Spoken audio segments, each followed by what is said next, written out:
আসসালামু আলাইকুম। আমরা একটা সুন্দর এবং সমৃদ্ধ বাংলাদেশের পথে এগিয়ে যাচ্ছি। এই কথাটা এইজন্য বললাম যে নির্বাচনের জয় পরাজয়, ফলাফল এবং ভোট গণনার এই বিষয়গুলা নিয়ে আমাদের নিজেদের মধ্যে তর্ক-বিতর্ক থাকতেই পারে। কিন্তু আমরা যেটা দেখলাম যে নির্বাচনের ফলাফল আসার পরে থেকে একটা পক্ষ আরেকটা পক্ষের সাথে যেভাবে আচরণ করছে, মানে একজন আরেকজনের সাথে যেরকম একটা সুন্দর একটা সৌহার্দ্যপূর্ণ সম্পর্ক, নিজেদের মধ্যে আন্ডারস্ট্যান্ডিং।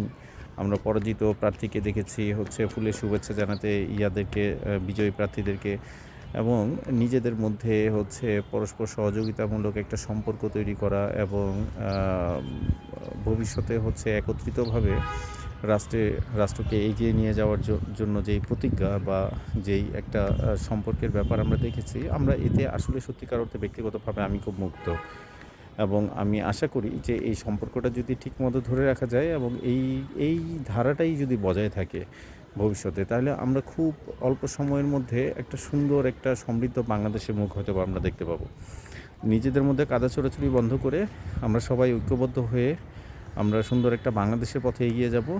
তো এই আশাই আমি করি, এবং এখন যেই ধারাটা তৈরি হয়েছে এরকম একটা রাজনৈতিক ধারাই কিন্তু আমরা আশা করেছিলাম যে সংঘাত এবং হচ্ছে প্রতিহিংসামূলক যে রাজনৈতিক কালচার বাংলাদেশে চলে আসছিল, সেখান থেকে বের হয়ে পরস্পরের প্রতি সম্মান রেখে সুন্দর একটা রাজনৈতিক ধারা তৈরি হবে, এরকম একটা ইসেই কিন্তু আমরা স্বপ্নই আমরা দেখেছিলাম। তো আশা করি আমরা সেই স্বপ্নটা অনেকটাই বাস্তবায়নের পথে, এবং আমরা যেই ব্যাপারটাই বর্তমানে দেখতে পাচ্ছি, আশা করি এটাও হচ্ছে পরবর্তীতেও রাজনৈতিক দলগুলো বজায় রাখবে, এবং এটা যদি ঠিকঠাক মতো বজায় থাকে তাহলে আমি নিঃসন্দেহে বলতে পারি যে বাংলাদেশের জন্য আমরা খুব সুন্দর একটা সময়ের দিকে এগিয়ে যাচ্ছি ইনশাল্লাহ। তো আশা করি রাজনৈতিক দলগুলো ওইটা বজায় রাখবে এবং দেশের জনগণ সবাই এই রাজনৈতিক দলগুলোকে সহযোগিতা করবে।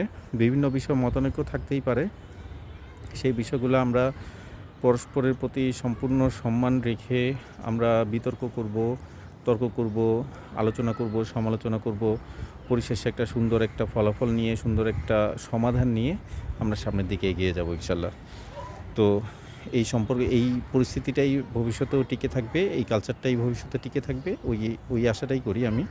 তো সবাইকে ধন্যবাদ, সবাই ভালো থাকবেন ইনশাল্লাহ।